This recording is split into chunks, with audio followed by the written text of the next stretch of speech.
What what's with the mask, bro? Oh, dude, I gotta stay safe. The virus is strong right now, man. Yeah, I would check my calendar here, but I think it's almost 2025. I think that's over. I think you're young. I think you got boosted, probably all of those things. yeah.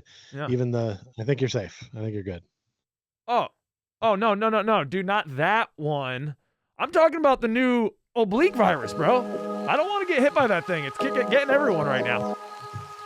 And I think you're going to be safe here because I think it only affects leading scorers on the Orlando Magic side. I think you may be. Welcome everybody to Court Cousins episode 72. My name is Kyle. I'm joined as always by my co-host, my cousin, Jason the Peach. We have an exemplary show for you today, ladies and gentlemen. Peach, can you tell them where this one's going? Well, we're going to kick it off with our Are You OK CP check-in. We're going to get real. Check it out. We've got the social media roundup back in its leadoff position. Then we've got a little check-in with the sunshine and the shade. It's a weather report on some certain topics involving around the Orlando Magic. And then it all ends with a very large bow and garland infested wrapped large ending. Yes. We still didn't decide if this is the Christmas episode or if we'll do another one before that, but Merry Christmas, an early one to all you second cousins out there. Have a rockin' crimmy, as you always like to say. I do. Crimmy or stoom? What's your favorite shortened word there? I think stoom. Yeah, when you're talking about a costume, like stoom is a lot of fun to say. It's just a fun word. You're going to want to incorporate that ASAP. But it is good to see. And if you like that, you're going to love the large ending. Thank you all for coming through, but we do want to give a special shout out to all of those second cousins and all-stars over on the Patreon. Shout out to Luis Rosario, Bolby the Dawn, Paulo and Franz's Warmth, Dylan Holden, Magic Player History, Matthew Bell, Dan Young, Damian, and Gloria. Thank you to all of you. You might have noticed when you clicked in here, no ad. We're just trying this for a little while. I'm sick of ads. Pisha's sick of ads. So we're just trying to see, if we can get a few more people on the Patreon, we can keep it this way. Need to dress like a man. It's time to start dressing like a man with a hoodie that's built for a man. Shut the hell up. No, shut the fuck up. We're not monetized. Let's go. If you want it to remain this way and not have to watch some really sad St. Jude's kid begging you for money, then keep it coming. Seriously. Right? I hate those. They're the worst. They're so long. If God. you're not near your remote, you're like, come on. Like, yeah. I'm just trying to have a chill moment right now. Like I really don't, like I donate. Hey, I donate. I just want you to know. I donate. I always round up when I go to those places. I want to round it up, baby. Let's go. Let's pop it in. I'm all about it, but I don't want to be depressed when I'm just sitting in my skivvies after a long work day trying to unwind. You got to give more. You got to give more, Peach. You're like your dad, dude. Your dad, his father, Uncle Bernie receives so much mail because the man's heart is so big. How many 5 spots has he given? More on his heart in a minute. Oh, okay. Well, let's go right into it, Peach. It's that time for the OK CP check-in, and for this we ask each other, Peach, are you okay for the OK CP check-in? I think that's how you say it. How are you doing? Yeah, I'm okay. I selected this picture of KCP. He seems like a little confused, a little befuddled. This was me yesterday receiving a call from my dad who had a heart attack recently. He's okay. He's fine now. We talked for a while. He seems like he's okay. He was kind of describing how it happened to him. He just kind of gutted it out, ladies and gentlemen. He did not call for help. He just kind of chilled out for a while. And I was like, okay, this seems strange to me. But then he let me know that it was about 4 or 5 hours, which is quite alarming. Oh, my God. I'm not going to say my dad's the toughest man alive, but it's a silly move, I feel like. So yeah, a little worried about that. He's having some more testing coming up on Wednesday. Hopefully everything turns out okay. It seems strange to me. It's so concerning to think that you could be in that kind of a heart tightened moment for that long and not call anyone for help. Like, it has really woken up my eyes to the fact that I get this trait from my dad, which is that I do not ask for help. I hope I never get to a point where I'm in pain for 4 to 5 hours having a heart attack because I don't want to call 911 or something. Like, I mean, I just it's bananas to me. I'm glad he's all right, but yeah, definitely a weird moment, and hopefully things end up okay. But I don't know, it's weird. He's a very active dude. He stays in pretty decent shape. I mean, he eats like a 3-year-old, but his eating habits are so terrible. And I always they're bad. And this is coming from me. And you think my eating habits are terrible, but I know mine are nowhere near his. No. And unfortunately, because I'm always just like, well, I'm doing better than this guy.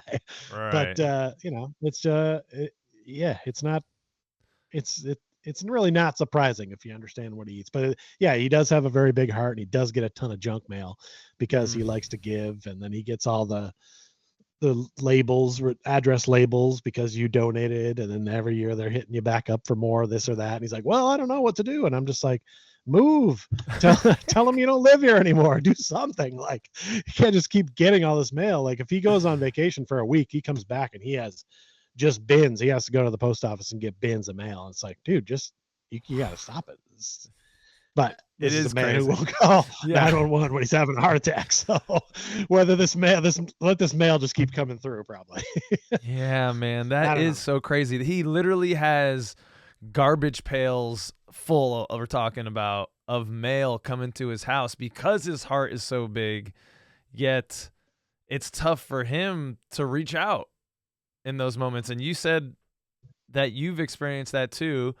I think I've experienced that as well. I think it's something that's definitely more gender based, especially for guys. Like, don't ask for help, just fucking grit it out.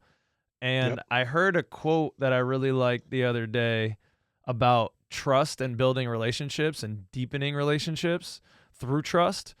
And the quote was, trust isn't built by you being there for someone else in their time of need. Trust is asking for help when you're in your time of need. And that's how you build relationships, is by asking for help, not actually providing it. So that's true. Give yourself that opportunity. Everyone, second cousins out there, I'm trying to give myself that opportunity more to ask for help and ask for what I need, because that's okay. Yeah, good point. So how are you doing for your OKCP? I've have one here. Oh, that's yours. No, here's mine. Mine is KCP with his mom. I had to dig deep in the archives for this one. But I wanted to, family, right? Family moments like your dad, my uncle just went through, definitely make you appreciate family and appreciate the time that you have. Because, my mom's gone through some crazy medical shit too when she had a cancer diagnosis. I imagine you're feeling maybe similarly to how I was when the news was given. Not to compare feelings or anything like that, but speaking for myself, it was like, oh shit, and this is just, you got to appreciate the moments that we have with everyone in our lives, especially family. We're blessed to have a good family, and I feel very privileged for that. So I've just been hanging out with my folks and, trying to pour love into them and my new wife and our marriage and all that relationship, and into friends too, man. Just trying to get out and really appreciate moments with people.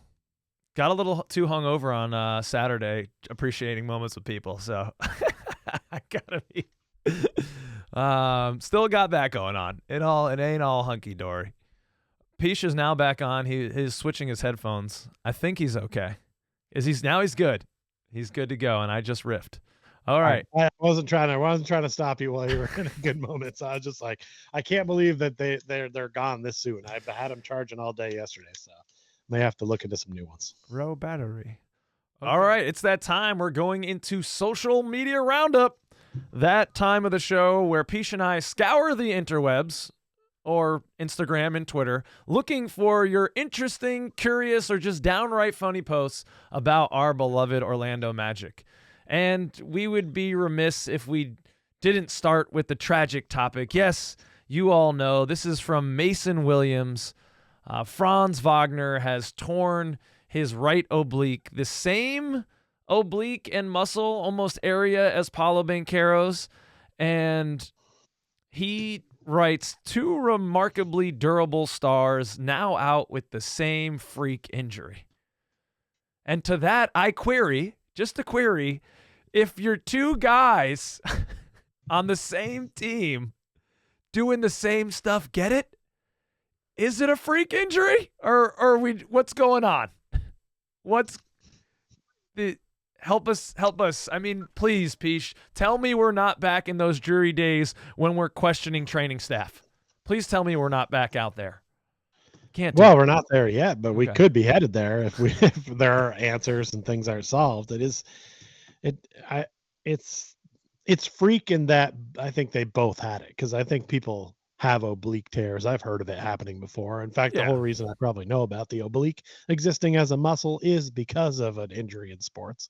Mhm. To have both our guys go out in that same fashion is, I think, the rare part. Yeah, I true. don't. Of all the things that could happen, I think that is what is very strange about it. Um, Well, he's saying it's a yeah, freak injury, so I guess I'm trusting Mason Williams. He's been, I forget what beat he's on, but he's on the beat for the Orlando Magic. I forget what site. He's been doing good stuff. I you know, I hope he's done his homework and this is like a rare injury in the NBA. You don't hear about it too often in the NBA, but I just hope these guys, at least it's not nothing too crazy. Paulo's coming back soon. Franz, they're saying, think mid-January. But as always, they're doing some obfuscation with us. We have a post from Zerp, who, in reply to Mason asking Jamal Mosley about the injury, Coach Mosley said, quote, I think that's again why we don't put timelines on it, because each guy is unique. Each guy is different in the way in which they recover. He's responding to things that we're having him do. This is Paolo Banchero's recovery, which is some ball handling, some light movement on the court. He's responding to that well. But again, that's why we just take it one day at a time and see how he responds each day. And to that, Zerp says, why does this feel like we're not seeing him till February? JI updates all over again. So Zerp voicing some of the Magic trauma that we share, these kind of unknown timelines. Even though Paulo himself said he wanted to be back around Christmas, for some reason the front office and coaches are still messaging, we know nothing. We don't know. It's a unique guy with a unique injury. And, well, guys, you're uniquely in a position to be working with that guy. Tell us how that guy is doing on that recovery of that injury, please. You're right next to him all the time. So we're not asking a conceptual question. When do players with obliques generally return? No. How does Paolo Banchero right now look like he's going to return from his specific injury on his body? Thank you very much. Okay, Peach, I yield the floor. well, I think they probably get a little confused, because obviously there's sleight of hand and there's illusions and lots of things like that involved with the Magic normally. But we don't need to be that secretive with this kind of information. I think it should just be like, hey, I asked you a question, you give me an answer now. Like, there's no real reason to be so secretive about it. But it gives you the vibes that it's like, crap, they're going to hold him out longer. We made this joke when Paulo went down that they were like, oh, you might be able to see him sometime in December, and we were just like, yeah, he ain't playing until January. and now, so the same thing kind of goes for Paulo, for Franz, where it's like, well, yeah, I wouldn't expect to see him till February either. And if the team keeps winning, then there really isn't any reason to rush him back, which I get. So I totally understand it. But on the other hand, I don't want our team getting back to full power in early March when playoffs coming up. I'd rather have us get a couple of months of the gang back together before the playoffs hit. Because even if we keep doing well and ended up, devil's advocate, let's say we ended up third in the Eastern Conference at the end of it's all said and done, but our whole team is just coming back for like the last 2 weeks, that's going to be an adjustment in the playoffs that I don't want to make then. So hopefully everybody can get better. I think silver lining, if these guys are going to get hurt, now's the time, right? Like, this is the time of, it's still not even basketball season to me. So, so maybe by the time basketball season kicks off, they'll be back. It'll be fine. Yeah, that is a real silver lining, Peach. I appreciate that. It is early. The Magic are sitting 17-9, third place in the East. So like you said, that buffer is there. The play-in, hopefully you don't drop to that, but right now that's the Bulls at 10-15. So they have a 400 win record.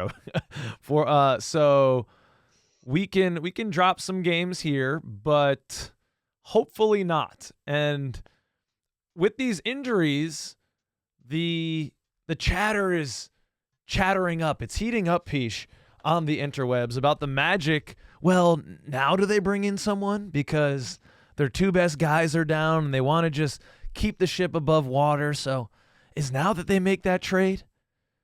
And there have been a couple trade speculations out there.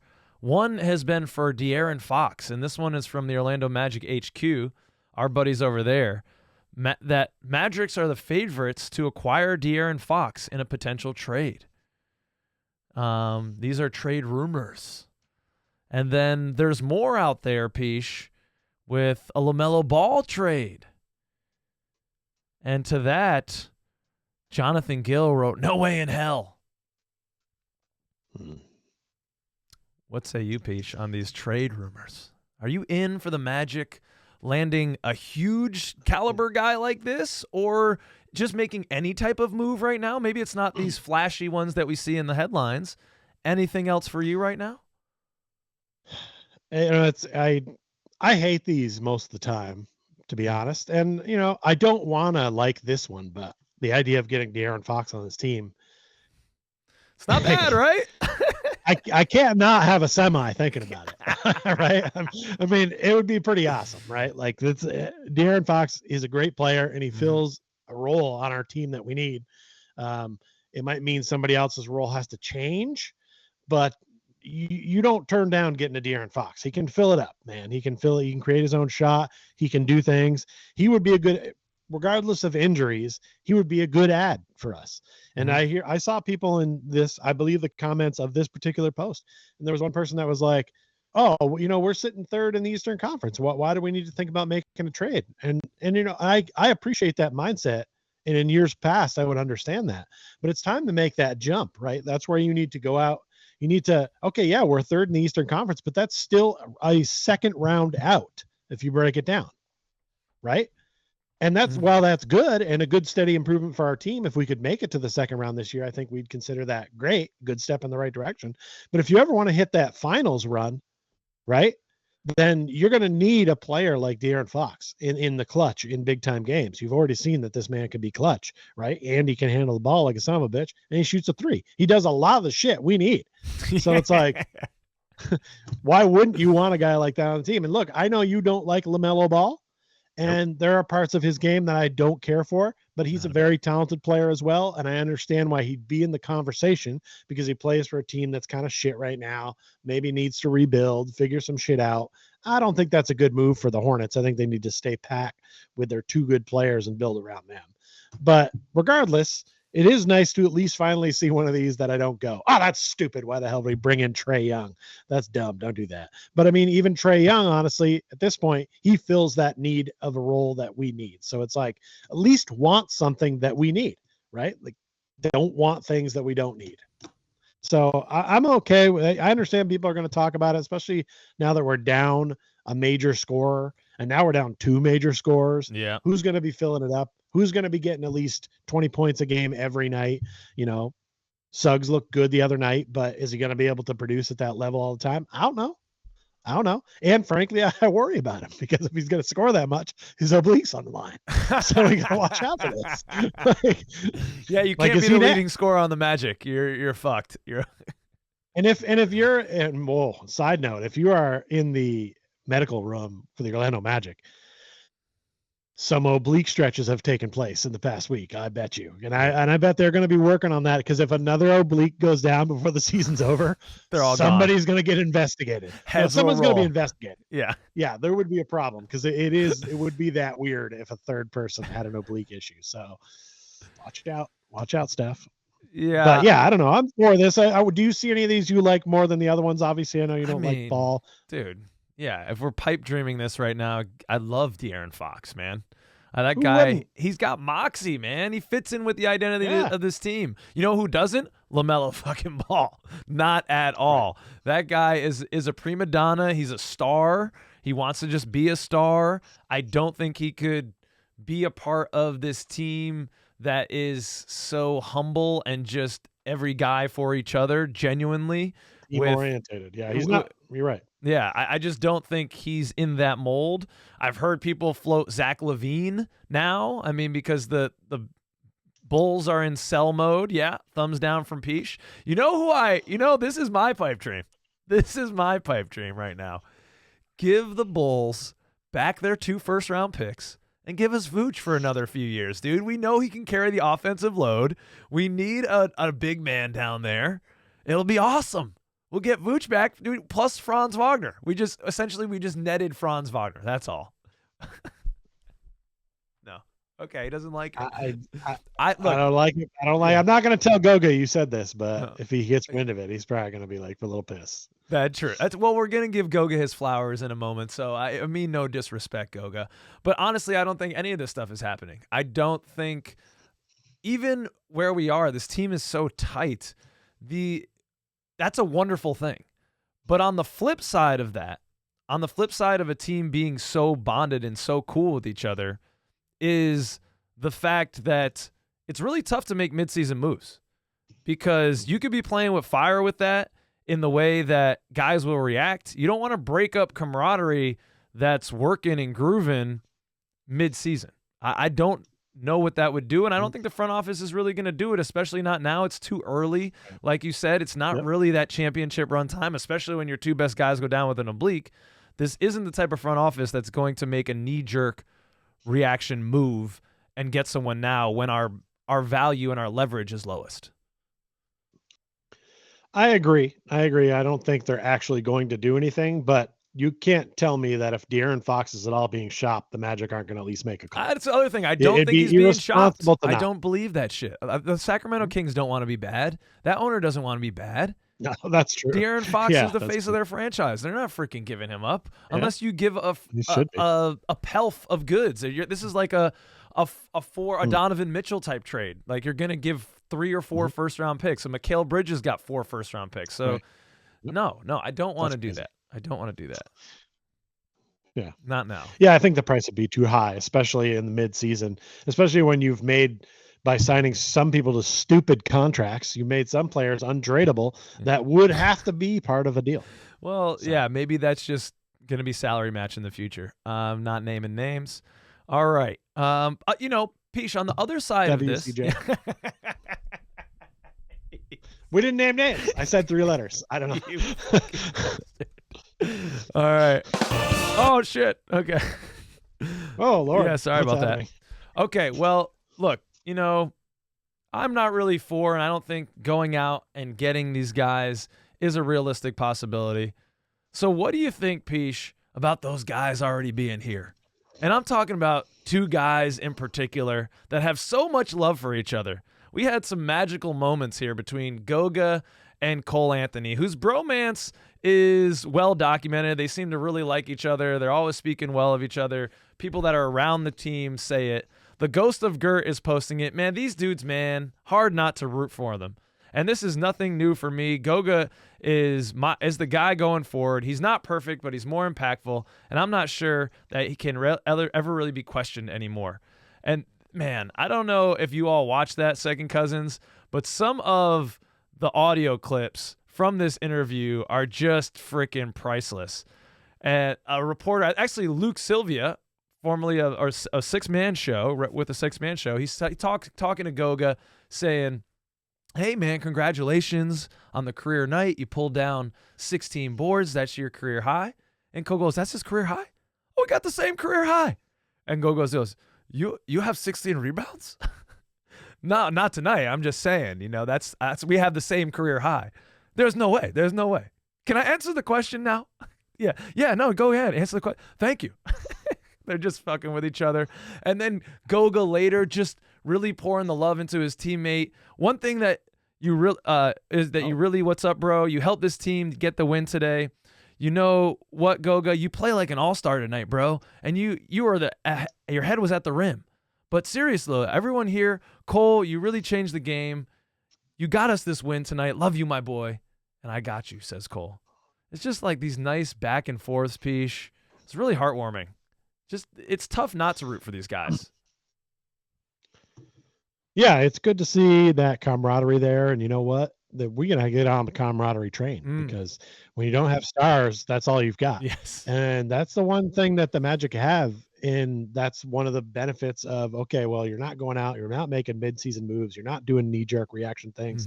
But what you do have is camaraderie. These guys have played together for a long time now, right? Like Goga came over a little while ago. He's been with his guys now. They know who he is.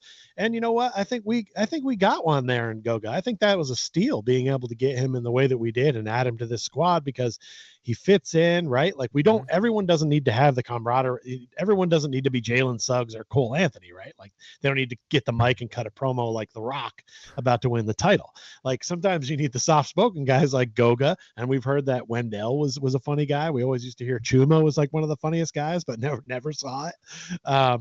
So whatever they have as far as that works really well. And it is nice that they're a bonded unit going through stuff. And some teams, when they lose a player, they really fall and they can't get it together. And that looked like it was going to be the Magic at first, but damn, they bonded together and they found a way to get going because Franz was leading the train and now he's gone. And they have every reason in the world to just roll over like a turtle and hang out on their back for a while, but yet they're still going to be out there hustling because they're gonna. And that's what you got to love about them. So it's like, yeah, if you can't root for that, then I don't know what you want. Yeah, what can we do for you? But you alluded to it there, Peach, that value that we got for Goga. I think it was like a second-round pick that we sent to the Pacers for Goga. I'm not even sure if we had to give him. They waived him. Did they waive him? And then we just picked him up. That was it. I think they waived him and we just picked him up. I think it was just like, hey, what's underneath this couch? Oh, a Goga. Let's look at this guy. We'll bring him right in. He's a legit big man who'll do big man shit, like what we've needed for a while. And so just the aptly named right now, at Franz Chero, he's going by oblique season right now on X. Goga is our Hartenstein. He isn't as good yet, but he's on a similar trajectory. Give that man a lifetime contract. And this is after NBA University posted just what was some interesting stat lines from the night. Goga Bitadze with 21 points, 16 boards, 9 of which were offensive rebounds. I mean, he just torched the Suns, who were without Yusuf Nurkic, and all they had was one of the Plumlees. I'm not sure which. It just was one of them. And he was owning them all night, and they had no answer. And like you said, this is beyond our dreams. We just established that Goga came in here as a waived player, and now he's dropping 21 and 16. Of course, that's not an every night thing. I think his average is more like just under 10 points, right around 8 rebounds. And to the look of that looks like kind of a Wendell Carter stat line, if I'm being honest, under 10 boards. But there are more nights right now when Goga you can see 14 from him. You can see 16 and 17 from him. And it's not only that, Peach, that he has these games, like I see 17, 11, 12, 21, where he's giving you some point production. It's that he's taking it all within the course of the game. He's not forcing threes. He's 7 of 8 from the field. He's 3 of 4 from the field. He's 4 of 5 from the field. He's 4 of 4 from the field. Like, it's just easy, high percentage stuff, crashing the offensive boards. In that Suns game, man, he hit 2 big free throws. Then the next one was a miss. He got the offensive board and the putback. And that was like pretty much the game. And it's nice to get those second chance points.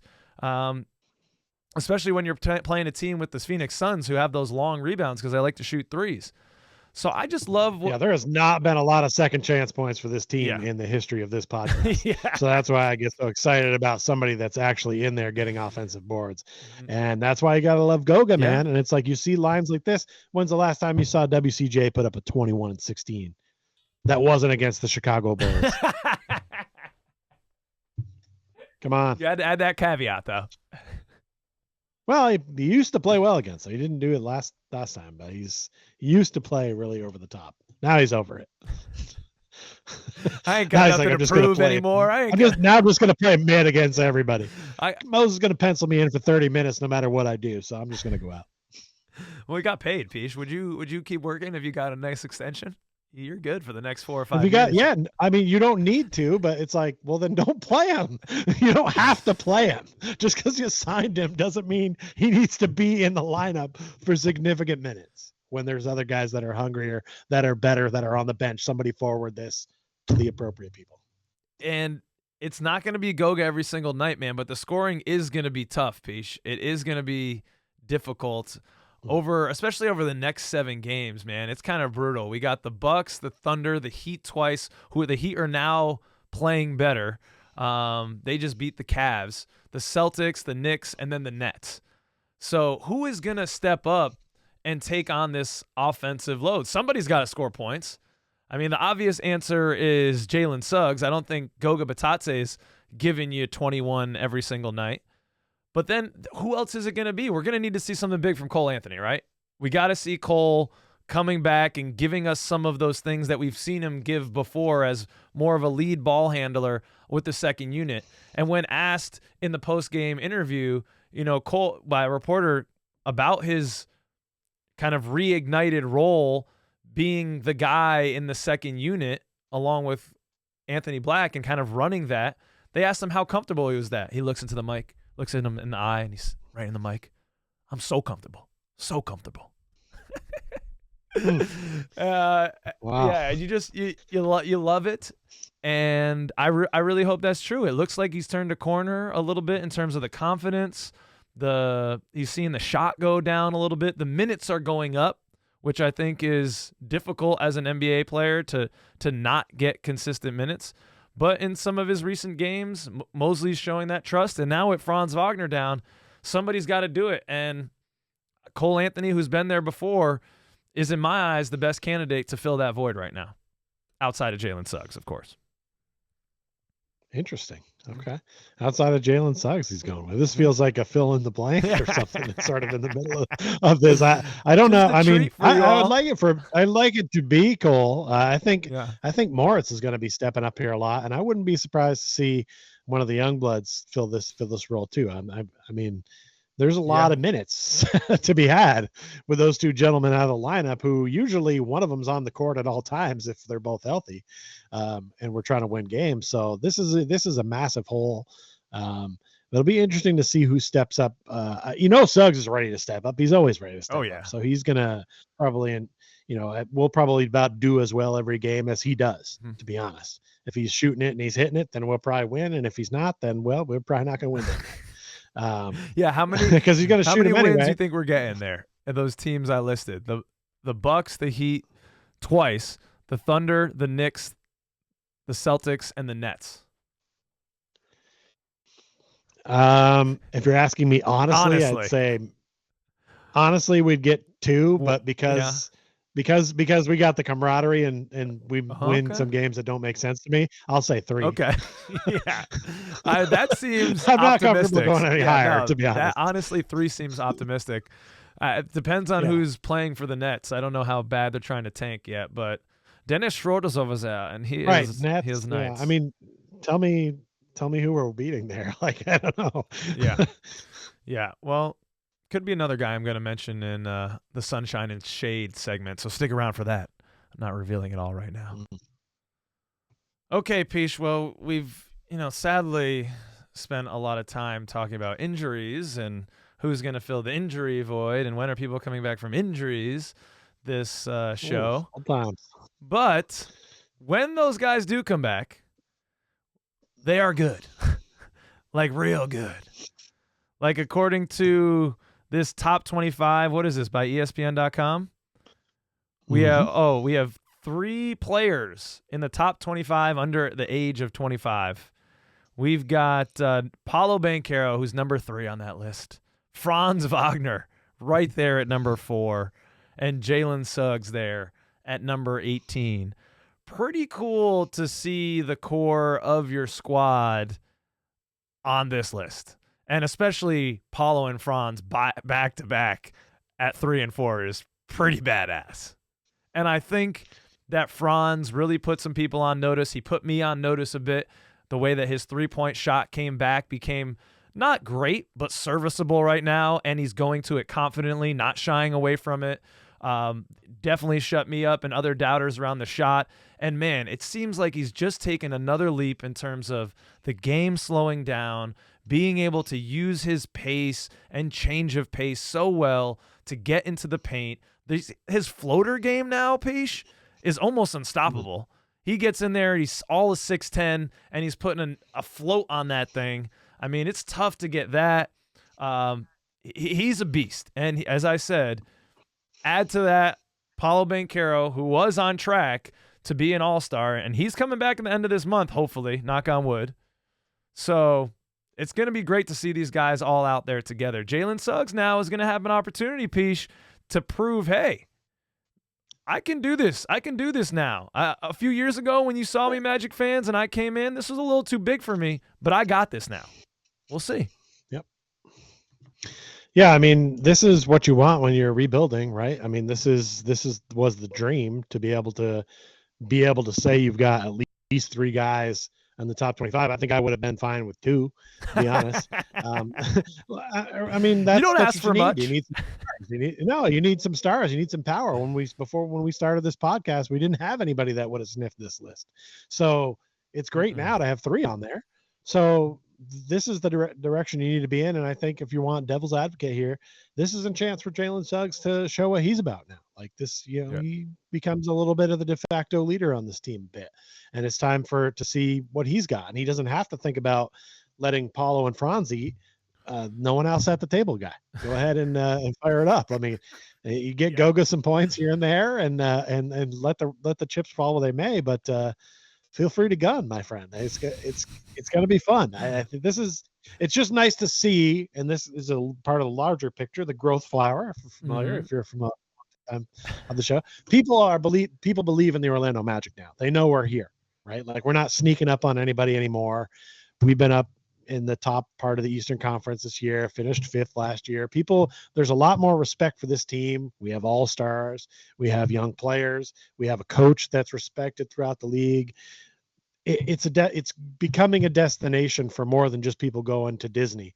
It's becoming a place for basketball again. That is actually, okay, here we go. This happens with some franchises in all sports where like you forget about them for a while, right? Like, the Minnesota Vikings are always just hanging around. Well, they're like 10-2 now, and they're probably going to make a playoff run, and you have to respect them as a possible Super Bowl candidate. It happened a couple of years ago with the Lions. Now we're all like, oh yeah, the Lions, they're good now, but they used to stink, right? So it's like we've changed that narrative around to now we're the Lions. Now we're a team that can be respected and be like, you're not going to Orlando to just get a free win anymore. They're coming at you. And that's what you need. It was a whole culture change that had to happen with this franchise. It wasn't just get a player, turn things around. It was a whole culture change. But it's positive to see all of that culture changing.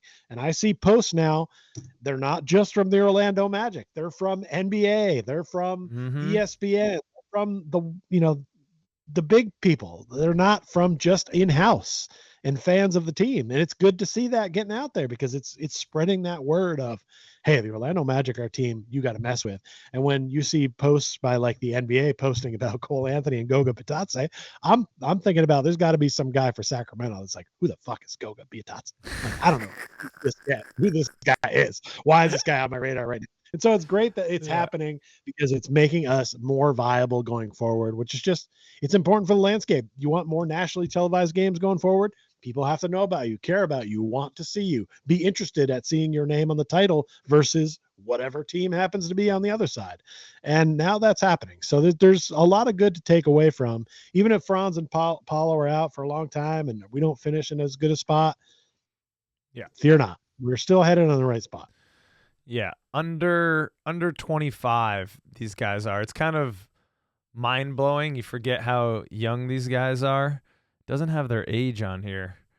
Paolo Banchero. How old is Paolo Banchero? Like 25 to 30 is usually a guy's prime, probably, right? Yeah, like 26, yeah, for sure. So Paulo's 22. We haven't hit these guys' prime. No, Paolo's 22. So he's 4 years off of what most people would say is kind of like the beginning of your prime and just the beginning of it. And guys are playing well into their 30s pretty damn well. So yeah, there's time, and that's another reason why we don't make those reactionary trades right now. It's all good. This is not what was previously advertised for this season. This is not what we wanted. It's not what anyone wanted, but it's okay. This is, I think, solidly the core of the team.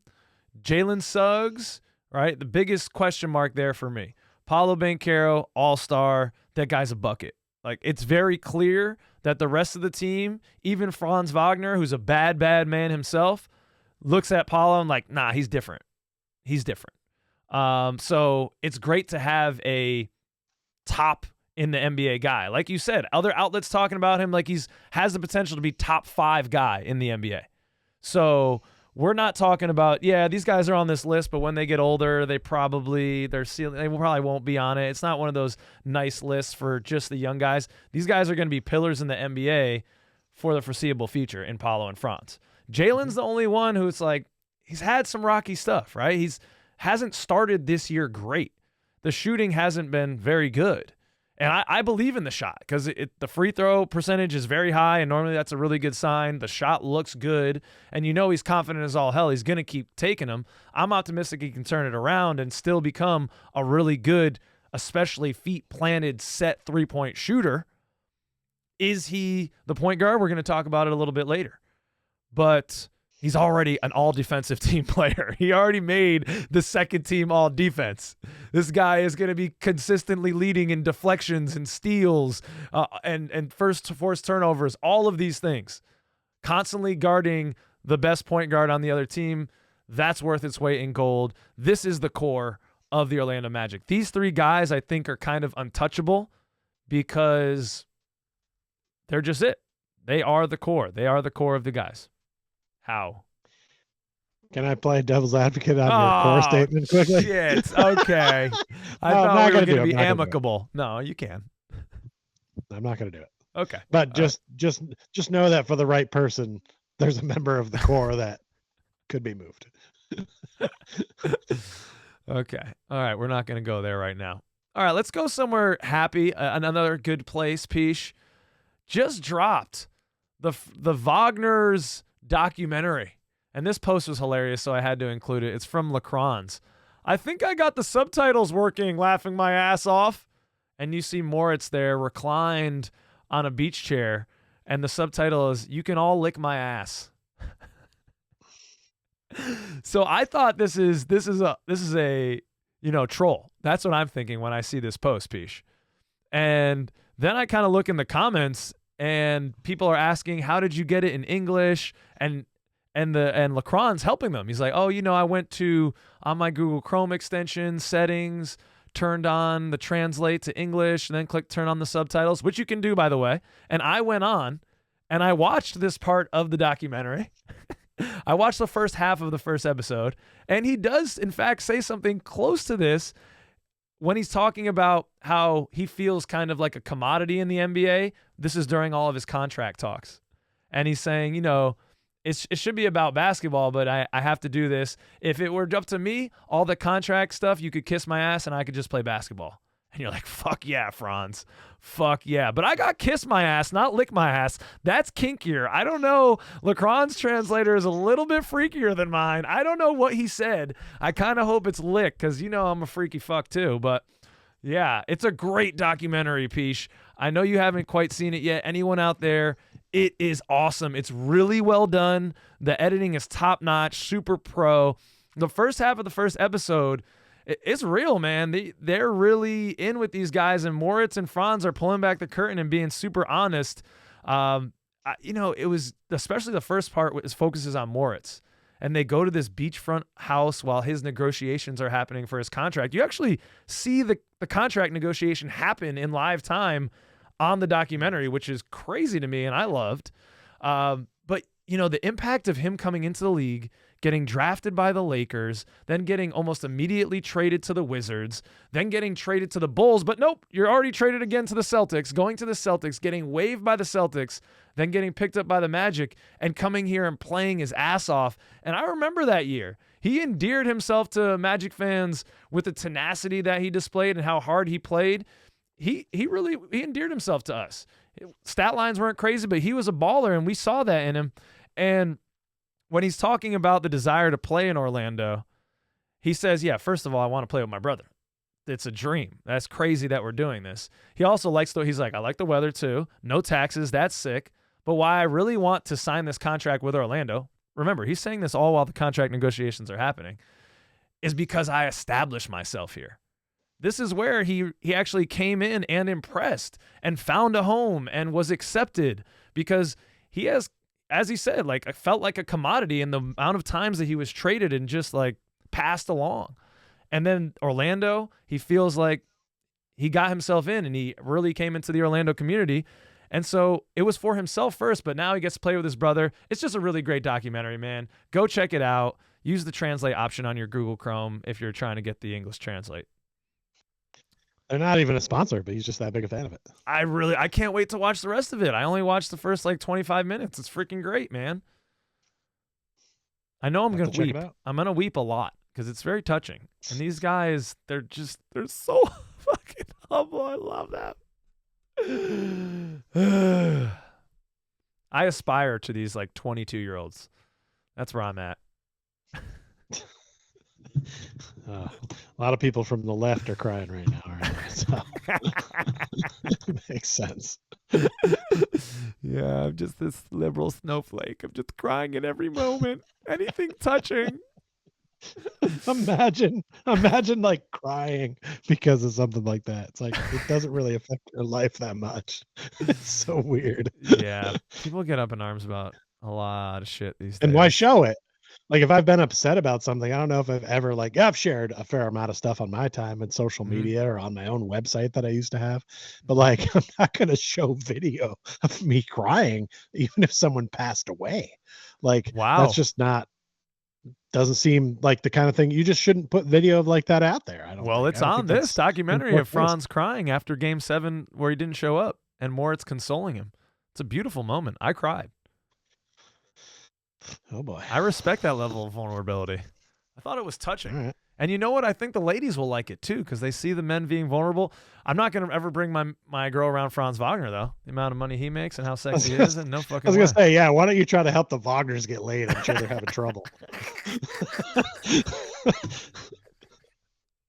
Oh, man. Can you imagine all the puss, dude? It's got to be a swimming pool, man. That's why I don't know how these guys, that's why I admire them, honestly, because they're waiting through all this Funan, dude, and they're staying focused on their craft, man. They're just staying so focused, and I could barely got through college, man. And I was paying them. Well, that's a good point. It's a good point. I always marveled as well. I've worked around a lot of athletes, a lot of student athletes in my time at colleges. And I always thought to myself, how are you keeping this together? You can literally go anywhere at any point and you're just like, well, you. And it's like, I knew, by the way, that you were picturing in your head Scrooge McDuck and a pile of coins. You were just doing your... And that's just dirty, it was a big Lebowski situation. In Germany, that's just normal. Yeah. In Germany, that's rated PG, so it's fine. Yeah, there's full frontal in the documentary, everyone.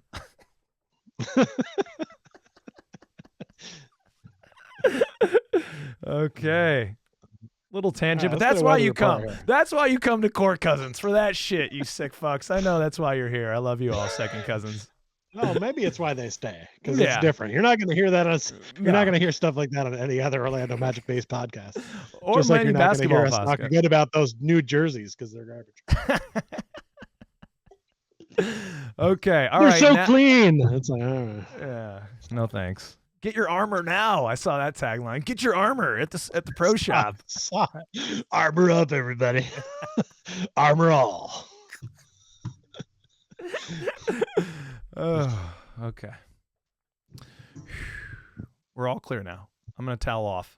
Okay, let's go into a segment piece. It's been a while. We're going into that segment called Sunshine.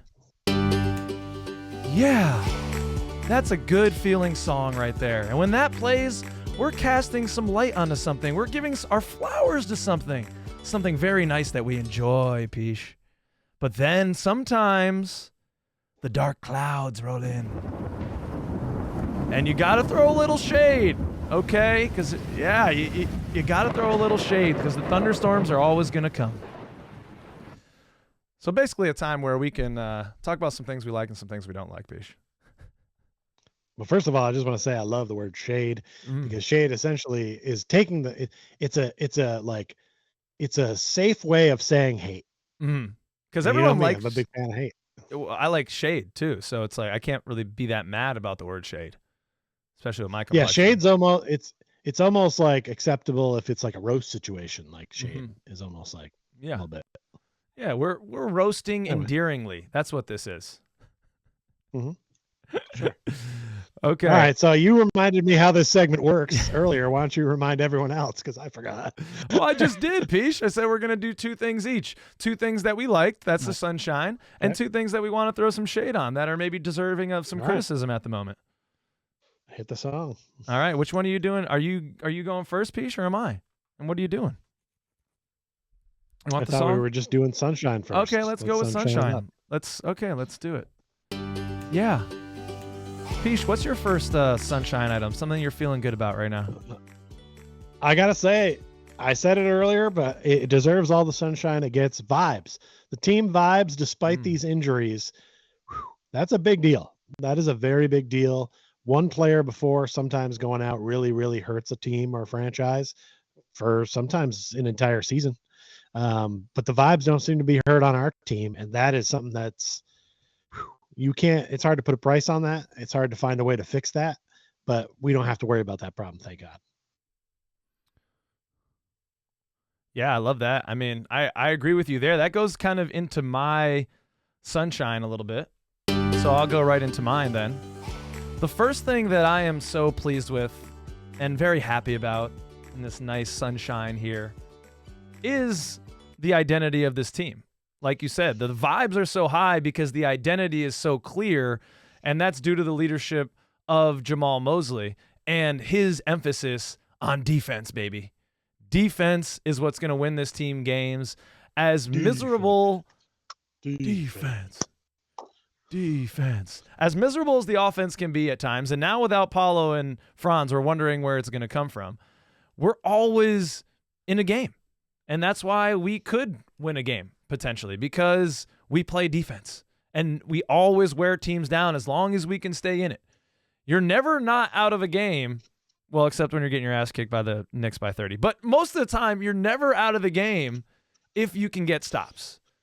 And we can always get stops on this team. We can get out. We can get some buckets in transition. If a couple shots fall, then a large 15-point lead can turn to nothing real quick.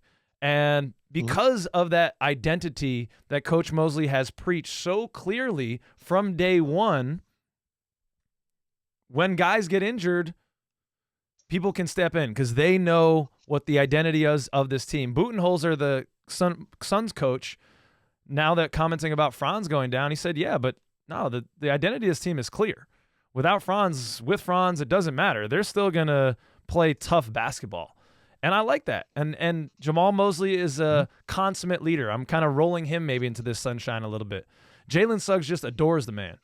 He's so happy to be playing for him. He talks about Jamal Mosley's sense of interpersonal awareness. I mean, this guy could be a freaking licensed therapist the way he is so in tune with people. And as great of a leader that he is, he needs a lot of credit for this defense and for this identity of this team because those vibes, Peesh, those vibes are really good. What's your second sunshine, Peesh? My second sunshine would be, as I mentioned earlier as well, I kind of got to my sunshine and shades during the show, but that the injuries are now for Paolo and Franz, right? It's much better to have this happen at this time of the season.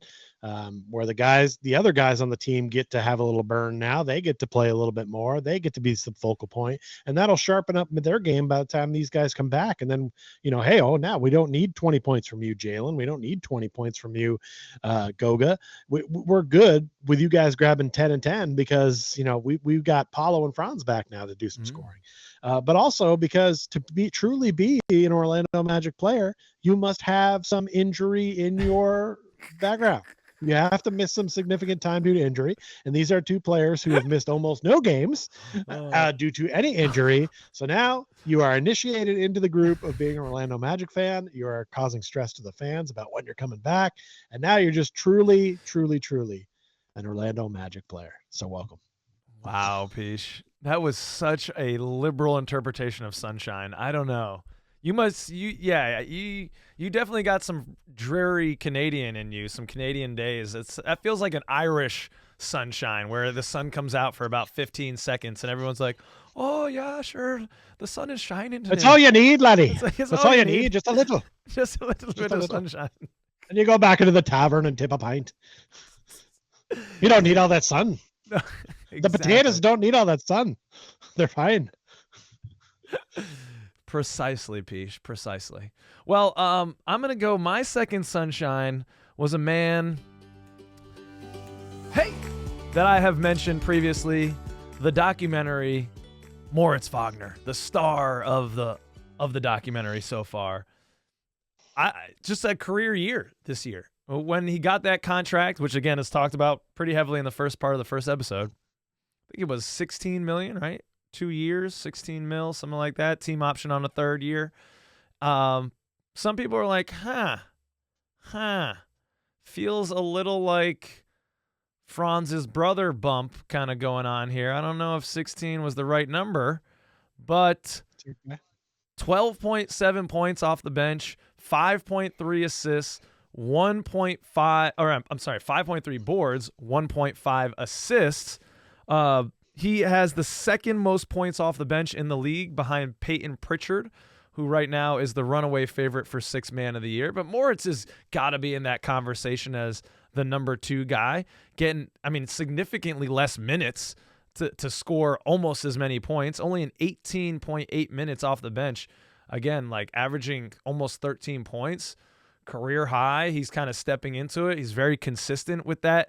Wakes up and gets you 10, as Coach Mosley says. So I'm just happy to have that consistent performance on a team of young guys who, what do we know about young players? They can be inconsistent. So it's nice to have Moritz kind of stepping into his veteranness and just who he is as a player. I think it's been a real ray of sunshine for me so far this year, Pish. There's no question about that. I can't debate any of these facts. I feel like even if Moritz simply being on the team keeps Franz happy, good enough. But you know what? Moritz tries so hard and gives so much effort on the court.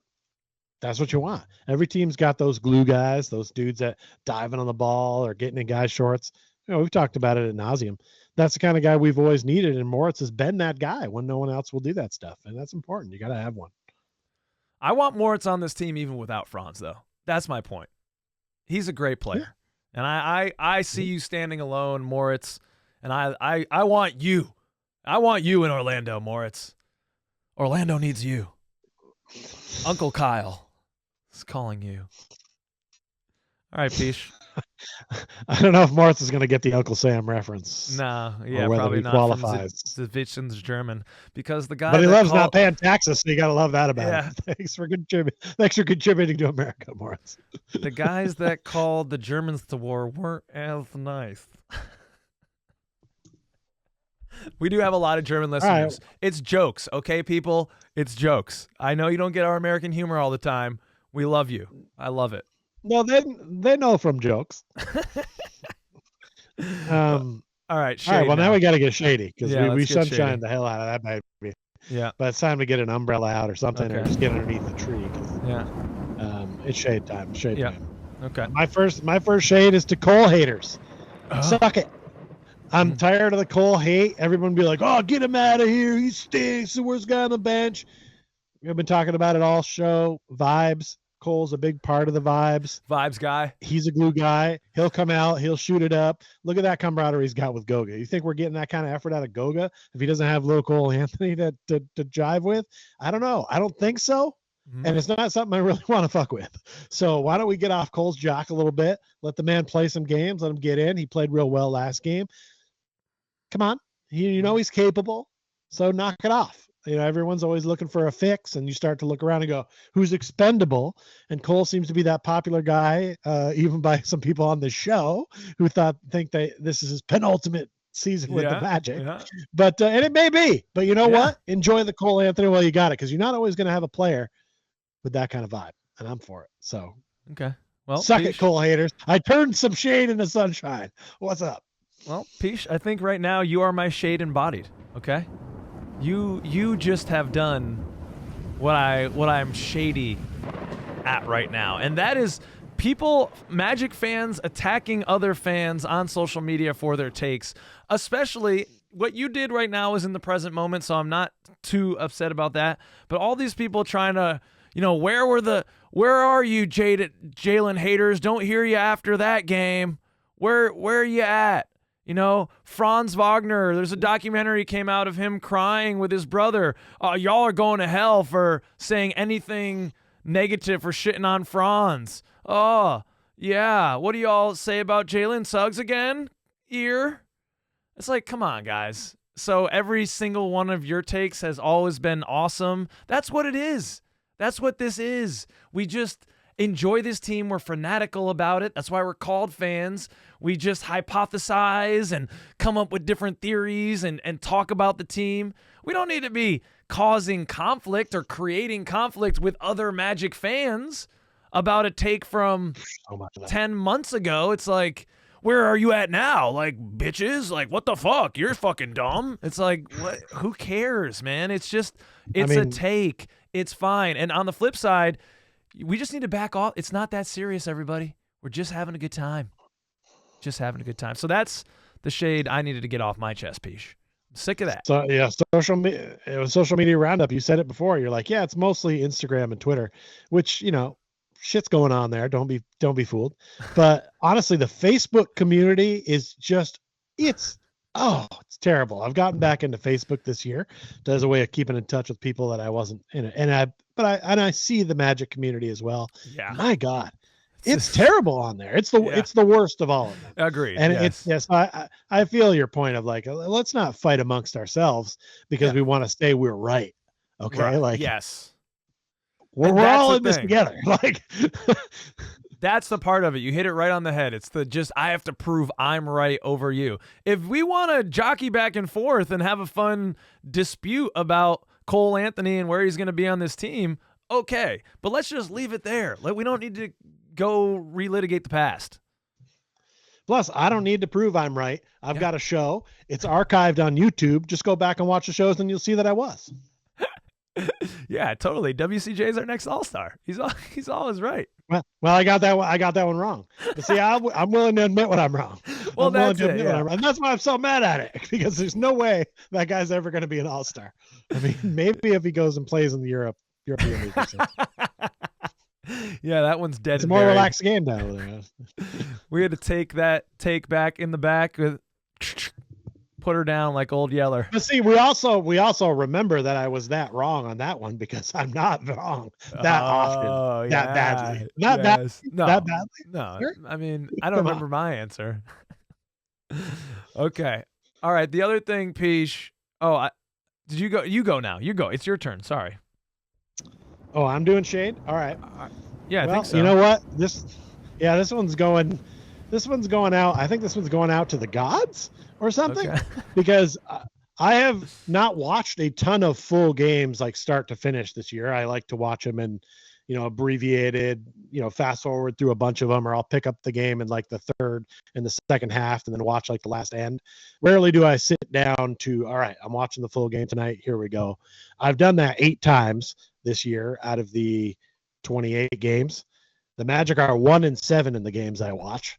I guess I'm just selecting wrong. The last game I tried to watch was that one against the Knicks, because I'm like, hey, we're on national TV. This will be cool. It wasn't. So I don't know. maybe we should be glad I'm not watching as many games in full because we seem to win all those games. But I'm just, what's up with that? Because like, I don't care for that. I would like to watch the team during some of these, more of these 17 win. I mean, come on, we have 9 losses, bro. 9. Yeah. I've watched 7 of them. That is not good. Dude, your ratio is fucked up, man. The problem might be you, good. dude. The problem might be you. This is why we pushed back Court Cousins night. We knew there was going to be no Paolo, no Franz, and I don't want to pile on losses. So you guys, I won't watch those, and you guys just win. Love it. Are you throwing shade on yourself? I'm throwing shade on whatever gods are making this happen. I don't know. Like I decide, okay, I'm gonna sit down and watch a full game start to finish today. Like try to watch it live sometimes too, and a few of those games are live, and it's just like, well, this fucking blows. Yeah, I couldn't finish watching that Knicks game at all. I was so disappointed with that. The fact that we were off national TV and then they got us put back on because the matchup was gaining some buzz and people were talking about it, and then we just got our asses handed to us. That sucked. All right, but my shade, Peesh. My shade. I'm going to try to cram 2 things in here together. All right. The thing I'm down on that I was kind of up on at the beginning of the year, and I said I was going to give it a year, but I'm just becoming impatient, is Jalen Suggs as a point guard. Now, we're going to get a really heavy dose of it right now with Paolo and Franz out, so we'll see what happens. But I think, it seems pretty damn clear right now that Jalen Suggs he's just better suited to be a shooting guard. That's it. Like, it's not that he can't handle the ball a little bit. He can a little, but he seems to be more of a shooting guard. He's that knockdown, set shot shooter. He can do a little bit like catch, fake off the dribble, drive in, do a couple things by the rim, that little fadeaway, that little turnaround fadeaway thing he's got going on. But I don't see it as a point guard. And so really where this shade is on our front office and their lack of movement this offseason. Because this isn't something that we didn't see coming. Many people, myself, you out there, second cousins, were like, yeah, we could use a point guard. Like, where are we going to get one of those point guards that's out there? Like Dennis Schroeder, like, I know that he just played with 2 of our best players. They really like each other. No, not going to get him? Yeah, fuck it. No, Tyus Jones, just free agent, just signing for like the veteran minimum in Phoenix. Don't want to get him? No, fuck it. He's just going to drop 28 on us and go crazy from the field last night. No, let's not get him. Let's get Corey Joseph. Let's get Kentavious Caldwell-Pope, another 2-guard to go next to Jalen Suggs, who plays more like a 2-guard. And that's on the front office because this was a foreseeable issue and it just wasn't addressed. Now, we just talked about how 25 under 25, they're still young. Maybe there's some science in letting Jalen Suggs take his lumps as a point guard, and we're going to get some losses, and that's a part of the plan. That, hey, we're going to absorb some losses this year with him as our point guard, probably could get a couple more wins. Didn't know that our 2 best players are going to go out, but I just feel like it was addressable, man. And the team construction is a little weird now moving forward. Like, if this continues, Peesh, I don't want to see like Jalen Suggs as the starting point guard again next year if this continues. And then what do you do? So now Kenny's going to come off the bench. Is Kentavious Caldwell-Pope going to be cool, making $22 million coming off the bench? You're going to see how dope those vibes are when you have that conversation. That's for sure. So I don't know. It's a little weird. Is it going to be a trade? Yeah. But I got some shade for the front office. Am I justified in that? Okay. I mean, it's definitely was something that we went into the season kind of being like, wow, just KCP. All right. And we psyched ourselves up. We did what we had to do, right? We went, okay, we're in. Yeah. But KCP, it's almost KCP and Jalen's games are almost too similar. Yeah, exactly. Yeah. So it's kind of, it's like, oh, if we'd gotten rid of Jalen Suggs in a trade and you wanted to replace what he brought, and then you brought in KCP, all right. Awesome. But right? having 2 of them and then trying to figure out a way to get them both in the starting lineup just means that you're not really going to get a lot of scoring from your guards, or you're not planning to. Yeah. I mean, they may be forced to now, but like, I don't know. I mean, honestly, as I looked at the KCP signing, I did kind of think to myself, oh, this will be one of our best bench players. That was my honest thought, is that like, if we get to a championship level, this guy comes off the bench. Maybe he's in the game at the end of the game because of his experience and his ability to play D and hit an open three. But this is not a guy who's going to start and like give us big time points. Like, that was never my thought for him. And I think when you look at Jalen Suggs as a point guard, you're seeing the same kind of thing. So it's kind of like, yeah, Jalen Suggs should be a shooting guard, but is he really a traditional shooting guard that's a bucket, just a walking bucket? No, not really. I mean, I think Cole Anthony gives me more of that vibe than them two. He's a free range shooter. He loves it. I mean, and that could change. That could change. Like, maybe Suggs becomes that kind of person. He was in college. The guy fired one of the best buzzer beaters in college history. So, I mean, he's capable, I think, of getting to that point. But you're right. It is a little weird to look at the front office and say, all right, well, those two problems of like either getting a solid big man inside that you can count on. This is pre-Goga breakout, and you know, hoping he stays the answer, or we need to deal with some ball handling 3-point shooting needs. And neither one was addressed. So it's like, okay, well, did the team get better though? Did they like work on that in the offseason and improve those numbers? Because from 3-point range, they're still abysmal. All right. So like, you know, you doing the same thing over and over again and expecting something to be different is the definition of insanity, correct? So it's not insane to throw some shade at the front office when it seems like they might be doing the same thing, which is why, despite never really having made any big mid-season moves, I think it's more possible this year than your ones in the past. That we make a mid-season move right now. That's what you're thinking. I think so. I think the vibes are good generally on the team, but it doesn't necessarily mean everyone's in on it, right? That's a big team of guys. Doesn't mean there's, you know, 13 guys are vibing and 2 guys aren't feeling it. Those guys could be out. And even if the offer comes through, look, if that Fox thing, if somebody wants some right guys, I don't care how good the vibes are. You got to consider it. No, right? That's absolutely valid. Could happen. No, and your point is fantastic about the 3-point shooting. Kenny's getting better lately, but we were told by Weltman that he really believes in the internal development of our 3-point shooting. And we are, out of 30 NBA franchises, number 30 in the league in terms of our 3-point percentage at 31.1% on the season. So the internal development, everybody really knows there. It. Yeah. Yes. So they're letting you shoot them. Yes. Yeah. It ain't pretty. It ain't pretty. So, yep. They got to take some flack right now. They had to take some responsibility. I didn't tell you, Peach. I was sitting a row behind Jeff Weltman and Anthony Parker in Brooklyn, about center court. Not in my seats. There was just open seats, and I'm like, we're going over there. And yeah, I was sitting there for like the whole first and second quarter. I didn't want to interrupt them. I don't like to intrude. Like they're I see them as being at work. Maybe they don't view it as that, but they're still there. But at the end of the second quarter, I was on my way out of the seats because the owner of their seats had actually come and now I had to leave. But on my way out, I did stop. I went in front of Weltman and Anthony Parker, and I said, hey, gentlemen, Jalen Suggs was at the line at this point, right near the end of the second. Just sorry to interrupt. Just wanted to say I really appreciate what you've done with the team.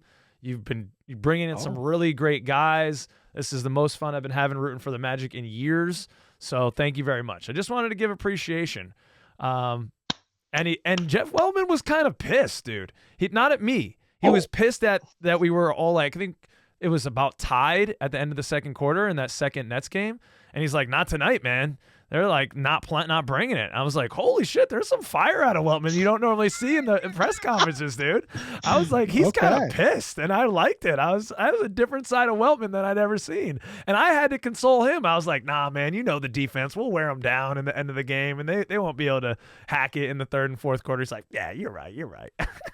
That was Unbelievable. We've been doing this podcast. We did a little step before the show. We start Yeah. the show. This doesn't come up at all. You just drop the bomb on the show. Well done. Weltman. Wow. That's impressive. That's cool. That's a cool moment. He's got a little more panache than I thought. Yeah. I wish Meanwhile, I got to see Spud Webb stand next to Mac McClung, which was sick. 3 slam dunk championships right there between them. So it was fun. That is nice. Okay. All right, Peach. It's that time. We are going on to a large ending. Do want to thank all you second cousins. If you're still with us and listening or watching, please like us, rate us highly on whatever platform you're listening. If you're listening, subscribe, all that fun stuff. Peach, we're getting kind of close. We're almost at 1,700, I think. It would be cool to hit 2,000 this season, wouldn't it? Subscribers on YouTube. That'd be freaking cool. Help us out, everybody. 2K is good. 3K is bad. All right. Peach, it's that time. You got the button over there? Where is it today? That pesky button. It's right on Christmas Snoopy's nose. All right, there it is. All right, Peach. So one of the intermission games that they played with the Magic players was asking them about their Magic superpower. And they asked Tristan da Silva, rank your superpowers. And so amongst super strength, flying, telepathy, invisibility, time control, how are you ranking those from best to the one you want most? Yeah, you got to rank them. I mean, do it quick, though, because this is a large ending. I know. That's tough. That's a tough question to ask a man when we're ranking. I thought you were just going to ask me to pick my favorite. Well, you could. Why don't you start there? Right. How about you start there? Look, I'm going time control. Time control is what's up. I mean, if you have time control, you should kind of be able to get away with pretty much all this other stuff. Flying don't matter, right? Because you'll get there when you get there. You stop time. You may not know what everybody else is thinking with the telepathy, but you could be some places that maybe you shouldn't be. You might be able to get your hands on some stuff. You might be able to know some stuff. Invisibility, obviously, very cool, and super strength, awesome. But again, if I'm in a situation where I need strength, I'll just stop time, find another way. So I'm going time control here on this one. That's brilliant. Let me ask you a controversial one. Christmas time, couple Christmas songs, very famous.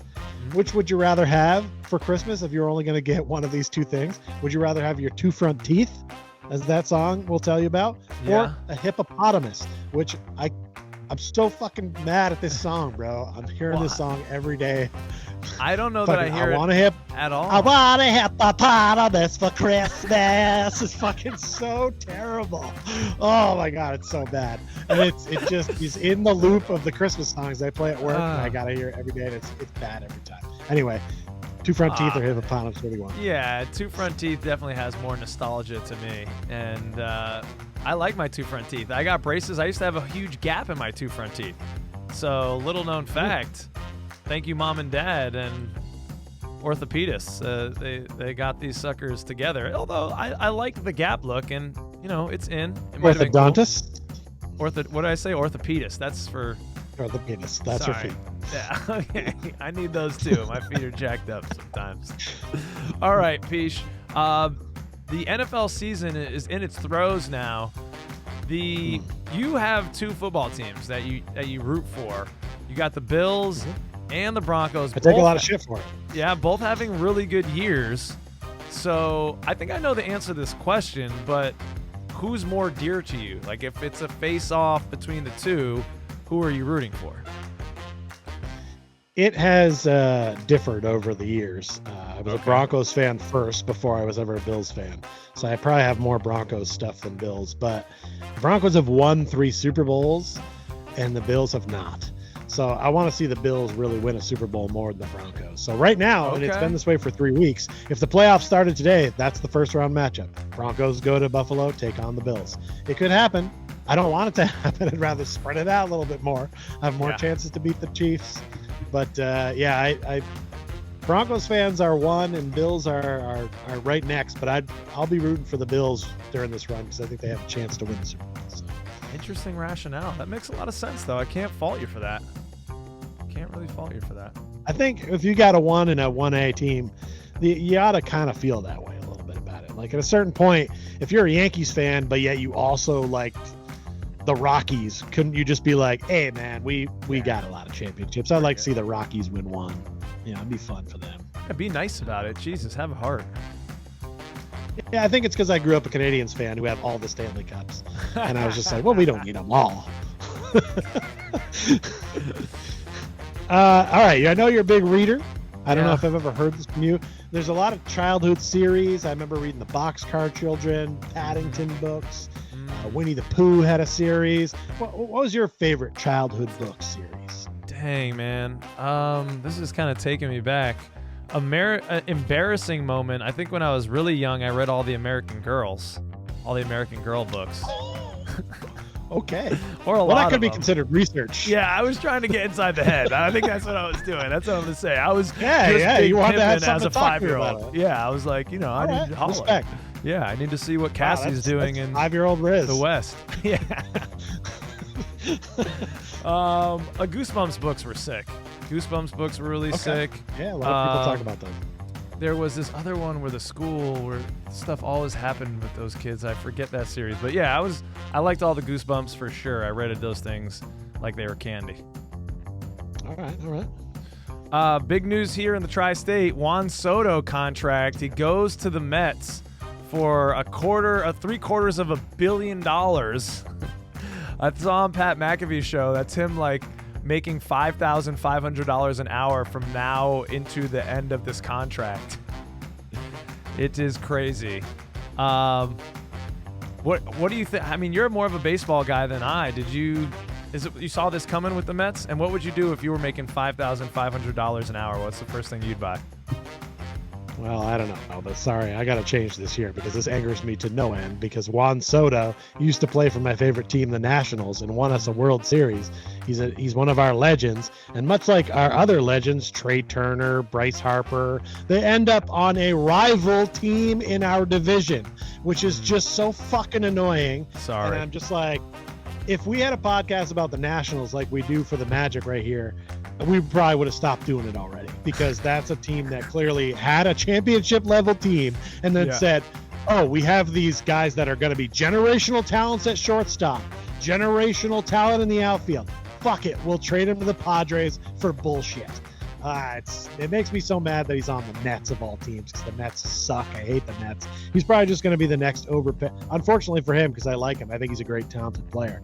But when the Mets overpay players, they don't tend to do that well. So this might be the end of him. But at $5,500 an hour, I think he'll be cool with it. Yeah. I think he'll be totally fine with it. What I'd start buying with that kind of money is probably anything I wanted to. I start wallpapering other people's houses just for fun, like just to do it. Like I don't know. God, it's crazy, man. Oh my God. Speaking of crazy, I'm watching some YouTube videos. I was watching some of the other creators in the basketball realm. Wow. Just seeing some things, checking some stuff out. Uh-huh. Was watching a video about some times when teammates had issues or slept with their other players' wives and stuff like this. And I was just flabbergasted to hear about the rumors of Andrew Bynum in his short season with the Cleveland Cavaliers having a run-in with our very own Coach Mosley when he was an assistant coach with the Cleveland Cavaliers. And after I saw this, I was so shocked by it, I texted you, the one person I thought I could call on to get a comment, and you didn't give it to me, so I'm bringing it up with a large ending. Have you heard about this? What do you know? It's heard still nothing. Alleged, but it's a weird thing. It's a weird thing. Dig it up. After the show, Google. Okay. Stuff comes up. It's not just one guy's weird YouTube video. There's not some legit like his wife, is it? I hope this isn't like his current lady, right? I think it is. Oh, Dude. It is. But like this is not true because I have too much respect for Coach Mosley, and so yeah. This has helped because why do you think this man is creating such a buzz over defense? Right? Okay. He's playing defense. He's all about defense, right? Now he's protecting. So he's learned a lesson, and now he's turned his game to being all about defense. So we have Andrew Bynum to thank for a world-class defense. You got to love it. Oh, my God. I love doing this show with you, Jason. This is truly a treat. This is truly a treat. I can be getting on here and feeling a little morose, a little tired, and man, just always leave with some laughs. Thank you, Second Cousins, for coming and kicking it with us for this hour and change here. It's been a pleasure. We hope you can help us out over on the Patreon. We hope you can support and like and subscribe and all that good stuff. We're just happy that you're here and listening. Thanks for listening. Thanks for watching. Remember, Patreon support means no ads. Yes. No ads. It's a good thing for you. Do it. Until next time, hopefully we can get through this stretch. Stay strong, Magic fans. Peace out. Thanks for coming.